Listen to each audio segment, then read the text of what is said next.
যারা 2024 সালে পরীক্ষা দেবে মাধ্যমিক, তারা তৈরি হয়ে যাও, মাই ওন ট্রু ফ্যামিলি আসার সম্ভাবনা সবচাইতে বেশি। তাহলে আমরা কি করব, আমরা এখান থেকে যত প্রশ্নোত্তর আছে আগে থেকে সলভ করে নেব। কীরকম টাইপের প্রশ্ন আসে তোমরা বুঝে যাবে এবং পরীক্ষায় অনায়াসে লিখতে পারবে এবং কনফিডেন্টলি লিখতে পারবে। তো চলো দেখি, আজকে টেস্ট পেপারের পেজ থেকে বিশেষ বিশেষ পেজগুলো আলোচনা করব। প্রথম প্রশ্ন দেখো, the word nobly means dash.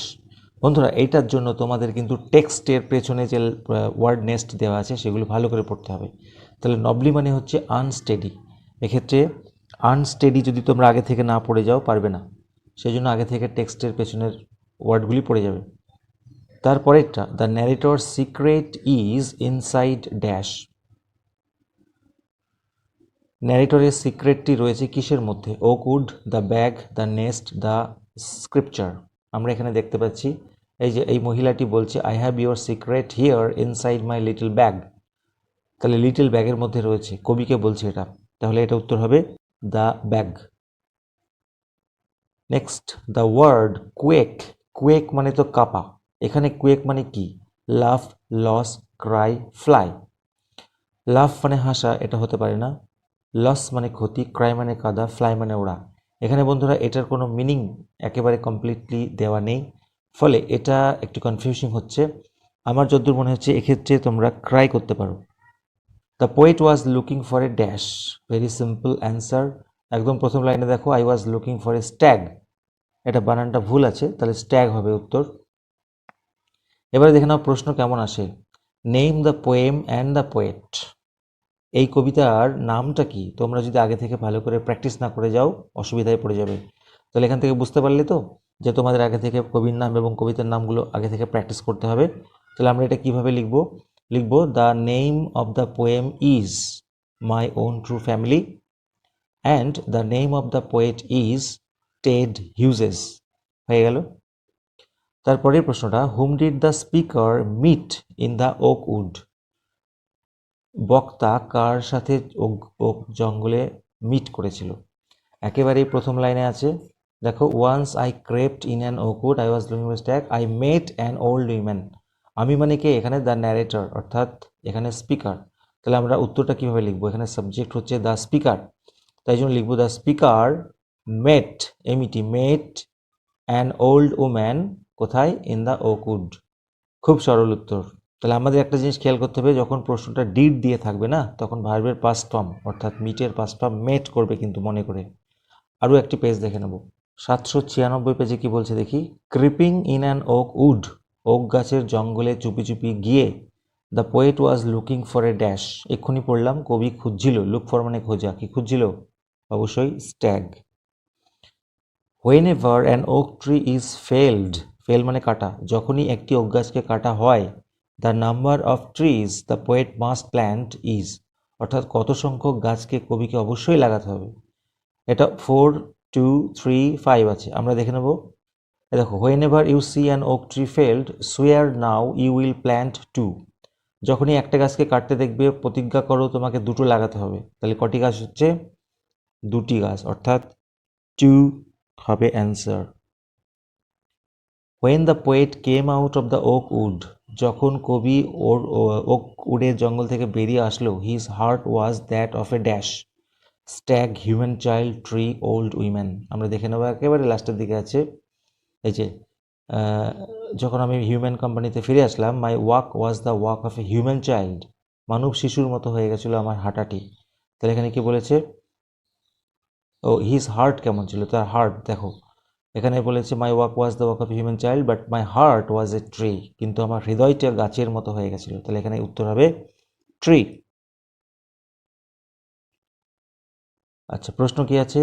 When did the poet come twice awake. খুবই সুন্দর প্রশ্ন, খুবই গুরুত্বপূর্ণ। কখন কবি দ্বিগুণ জাগ্রত হলো? কিভাবে লিখবে? তাহলে একেবারে হুবহু লেখা আছে, দেখে নাও কোথায়। দেখো, এই লাইনটা লেখা আছে, she opened her little bag and I came twice awake. সে তার ছোট্ট ব্যাগটি খুললো আর আমি দ্বিগুণ জাগ্রত হলাম। তাহলে আমরা লিখবোটা কি করে? আমরা প্রশ্নটাকে ধরে লিখব, the poet came twice awake. Came হয়ে যাবে, কবি দ্বিগুণ জাগ্রত হলো হোয়েন, যখন। যখন কি? এই যে যখন, সি লিখবো না, কি লিখবো? The old woman opened her little bag. Very simple answer. যখন ওই মহিলাটি তার ছোট্ট ব্যাগটিকে খুলল। তারপরের প্রশ্ন, what was it that altered the poet. Altered মানে হচ্ছে পরিবর্তন করা, চেঞ্জ করে দেওয়া। বলছে কোন জিনিসটা কবিকে পাল্টে দিল। এখানে লাইনটা দেখো, this was my dream beneath the বাউস, the dream that altered me. এটা ছিল ওই গাছপালার নিচে বা ডালপালার নিচে আমার স্বপ্ন, যে স্বপ্নটা আমাকে পাল্টে দিয়েছিল। তাহলে আমরা কিভাবে লিখবো? তাহলে হোয়াটের জায়গায় আমরা লিখবো দ্য ড্রিম বিনিথ দ্য বাউস। কি লিখবো? The dream beneath the বাউস altered the poet. অর্থাৎ ডালপালার নিচে যে স্বপ্ন, সেই স্বপ্নটা কবিকে পাল্টে দিয়েছিল। আরও একটি পেজ দেখে নেব, 764 পেজে দেখো আবার একই রকম প্রশ্ন দিয়েছে। The child was looking for a dash. এখানে চাইল্ড ভুল করে হয়তো দিয়েছে, দ্য পোয়েট হবে। কি খুঁজছিল? আবার দিয়েছে স্ট্যাগ। তাহলে এই প্রশ্নটা বারবার দেখা যাচ্ছে। The child found himself surrounded by dash. আবার চাইল্ড দিয়েছে, ধরে নাও চাইল্ডই ওখানে। শিশুটি নিজেকে সারাউন্ডেড দেখলো, অর্থাৎ পরিবেষ্টিত দেখলো কাদের দ্বারা? Foresters, villagers, a stirring tribe, robbers. আমরা হুবহু দেখতে পাবো। এই দেখো এখানে লেখা আছে surrounded by a stirring tribe. তাহলে উত্তরটা হচ্ছে এক দৃষ্টিতে তাকিয়ে থাকা একটা উপজাতির দ্বারা। অর্থাৎ এখানে উত্তরটা হবে সিএটি, অর্থাৎ এ স্টিয়ারিং ট্রাইব। তারপর এটা দেখে নাও, the poet as a child, অর্থাৎ শিশু হিসাবে কবি মেট অ্যান ওল্ড উম্যান, এটা উম্যান হবে, ইন ড্যাশ। কবি কোথায় মহিলার সঙ্গে দেখা করেছিল? Oak wood, fair, village, market place. এটা তো তোমরা জানতেই পারছো, ওক উডে, অবশ্যই ওক গাছের জঙ্গলে। তারপর এটি, when ever an oak tree is felt, যখনই একটি ওক গাছকে কাটা হয়, the number of trees the child must plant is dash. প্রথমে এটা আলোচনা করলাম, কতগুলি গাছ কবিকে লাগাতে হবে বা শিশুটাকে লাগাতে হবে? 2। When did the child come twice awake, একেবারে প্রথমের দিকে একটু আলোচনা করলাম, ওই উত্তরটাই হবে।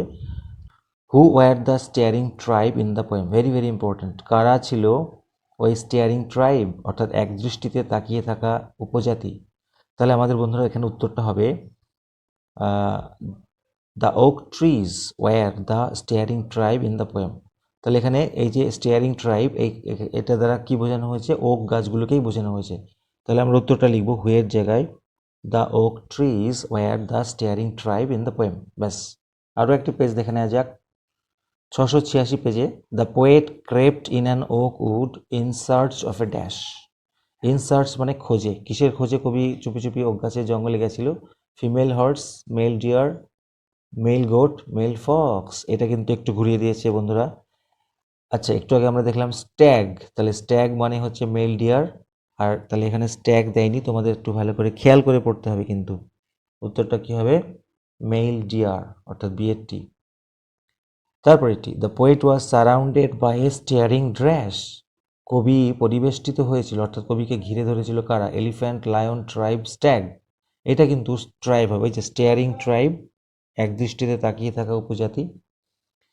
দি own true family of the poet were, অর্থাৎ কবির নিজের পরিবার বলতে ছিল কারা? Neem trees, banyan trees, gulmohar trees, oak trees, of course oak trees.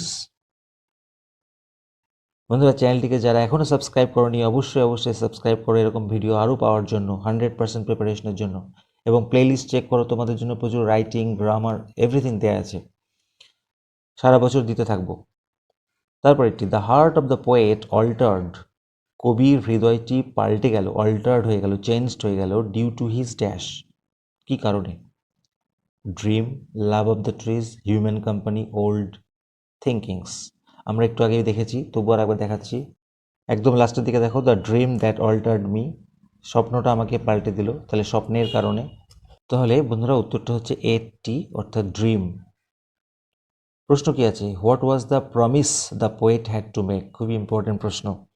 কোন প্রমিসটি কবিকে করতে হয়েছিল? তাহলে আমরা লিখব, the poet had to make the promise of planting 2 oak trees if he saw a one oak tree felled. What does the poem focus? বন্ধুরা, এটা কিন্তু টেক্সটে পাবে না। এই কবিতাটি কি ফোকাস করছে? কি ফোকাস করছে? যে গাছ কেটো না বা গাছ বাঁচাও, এরকম টাইপের। তাহলে আমরা লিখব the poem focuses on saving trees, on saving trees. অর্থাৎ তা বন্ধুরা এই পর্যন্তই আজকে থাকলো, দেখা হবে পরের ক্লাসে। Thank you so much for watching this video. যারা সাবস্ক্রাইব করেনি অবশ্যই সাবস্ক্রাইব করো আর ভিডিওটিকে অবশ্যই লাইক দিও। Thank you.